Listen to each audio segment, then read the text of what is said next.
c'est craindre l'Éternel dans le sens positif du terme crainte. Mais nous n'avons pas à avoir peur de ce qui se passera autour de nous. Nous devons faire confiance à Dieu. Il y a des fléaux qui sont arrêtés par Dieu contre la terre, que nous ne sommes pas en mesure de les arrêter, même si nous prions. La seule chose à faire, c'est se mettre à l'abri. Lorsque Dieu a décidé de frapper l'Égypte,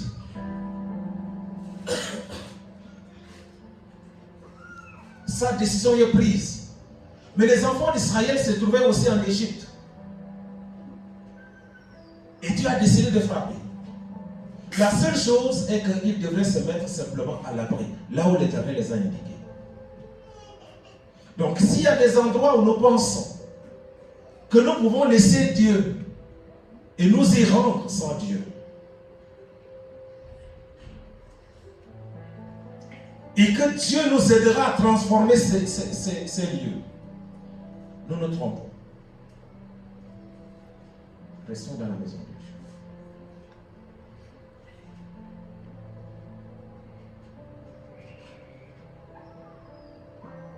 Il y en a qui pouvaient dire, mais Moïse n'a pas besoin de laisser Dieu frapper les Égyptiens de cette manière. Comme il y a les enfants d'Israël là.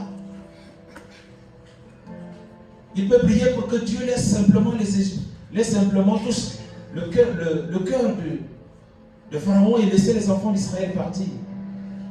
Mais Dieu a décidé de frapper l'Égypte.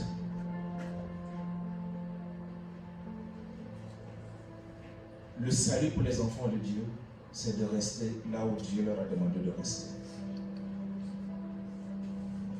Et les fléaux sur le monde, si le Seigneur a déjà décidé, on ne peut pas changer le cours des choses.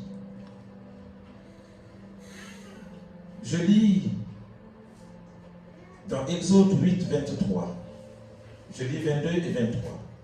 Mais en ce jour-là, je distinguerai le pays de Goshen où habite mon peuple, et là il n'y aura point de mouches, afin que tu saches que moi l'Éternel, je suis au milieu de ce pays.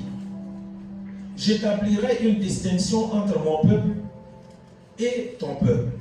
Ceci sera pour demain. Donc il se trouvait dans la ville, dans le pays, mais Dieu a décidé de mettre la distinction, faire la distinction entre son peuple et les Égyptiens. C'est ça la seule différence.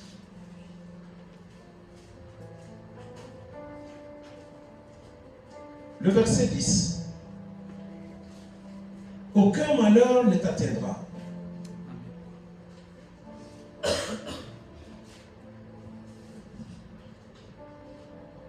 Je voudrais que nous ne confondions pas le sens profond de cette parole. Parce que aucun malheur ne t'atteindra. Cela peut nous amener à dire, mais un chrétien ne passera pas par des malheurs. Je suis dans la maison de Dieu. Le malheur n'aura pas sa place chez moi. Je ne souffrirai plus jamais.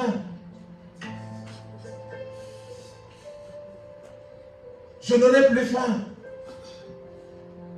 Je n'aurai plus froid.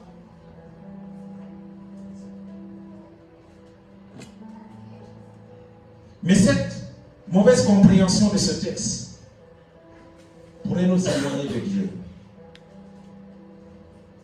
Si nous prenons Psaume 34, à partir du verset 19,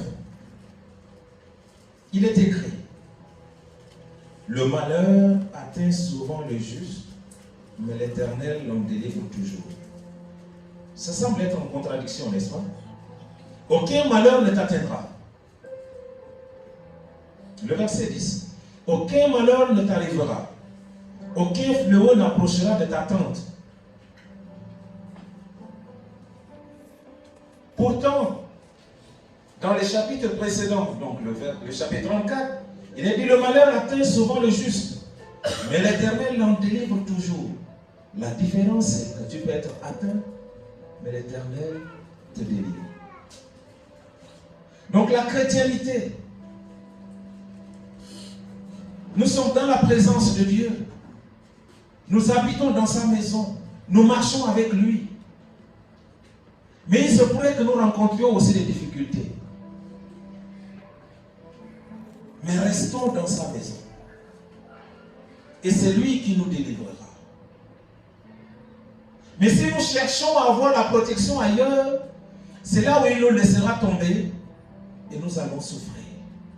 Mais si nous comptons sur lui, il nous délivre. La différence lorsque le malheur arrive sur le méchant, la suite nous dit, j'ai lu le verset 20, il garde tous ses os, donc pour parler du juste, aucun d'eux n'est brisé.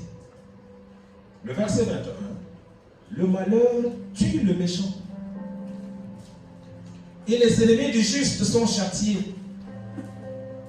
L'Éternel délivre l'âme de ses serviteurs. Et tous ceux qui l'ont pour refuge échappent au châtiment. Donc dans la marche chrétienne, il peut arriver que nous connaissions des difficultés dans notre marche. Il peut arriver qu'on se trouve dans une situation où nous sentons les douleurs. Mais cela ne veut pas dire que Dieu nous a abandonnés. Cela ne veut pas dire que Dieu n'est pas avec nous. Cela ne veut pas dire que nous sommes livrés au diable et qu'il peut faire ce qu'il voudra de nous.